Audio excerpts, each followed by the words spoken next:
Hi, my name is Sara Herke, and I'm from the School of Mathematics and Physics at the University of Queensland.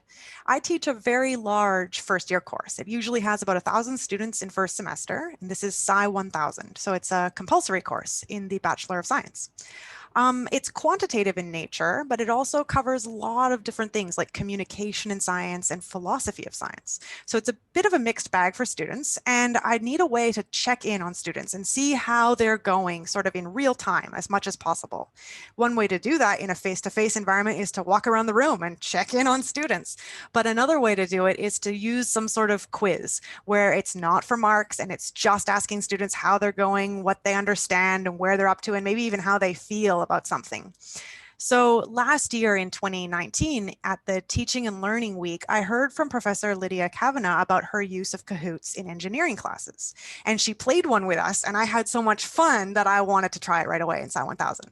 So I tested it out in the summer semester, and that was with a small cohort of about 60 students. Not 60 students were even in the room, so I could use the free version of Kahoot and just run it on the occasional lecture. And students really liked it. They had a lot of fun. They seemed to really liven up. They started, especially at an 8 a.m. lecture, they really would wake up when we had the Kahoot play. And it was a really good way to see, oh, have you used this resource? Have you understood this idea? And if you ask them a question and then everybody in the room gets it wrong, you pause and you discuss what's going on. So it's sort of a natural thing to do as an educator.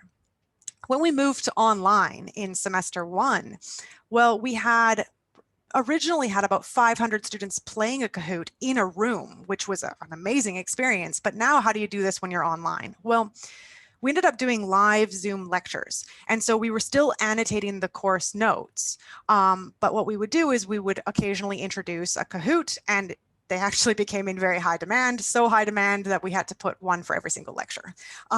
Sometimes at the beginning of lecture, just to sort of set the scene, and sometimes at the end of lecture to sort of see what students had got from it and sort of test how much they had paid attention. So when I log into my Kahoot account, which by the way, it's now a premium account, so it just allows me with a few more options and allows me to run the Kahoots on a large number of students. I see options for creating a new Kahoot, and I also see options for adding questions. So I typically like to use the quiz question, the standard one where there's 4 options for a question, and you can select which one is correct. Now, I also have the option of making a poll question, which just asks students what they think, and none of them is correct.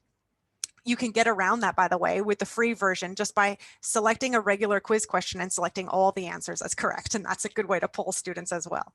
So what I like to do is ask students a variety of questions. Some of these things might be of the form, a specific thing they learned in the last lecture and sort of jogging their memory, sort of a question like that. Some of them might be about their confidence level with a particular technique. And I really like questions like that, because then as I gauge what's happening in the room or even in the Zoom room, if a lot of students are writing an option that says that they're less confident with a method, I immediately on the spot say, remember, I have office hours, come and see me if you have any questions, or we're going to practice this again in the next lecture. So this is a really good way to sort of read the room and get students to tell you what they know.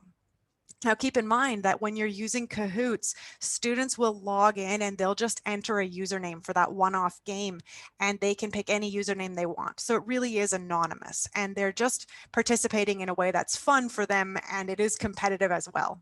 So a student who gets a correct answer gets more points, and they also get more points for their speed, which I don't know if that's good or bad really, but this is really just a way of having some fun. For me personally, I plan on continuing to use Kahoots I've got from students. The Kahoots came up actually 15 times on CCATs, and always as a positive. So the students are really telling me that they love these Kahoots, they have fun with them, and they like sort of keeping track of where they're up to and when they might need support. So I want to keep using it.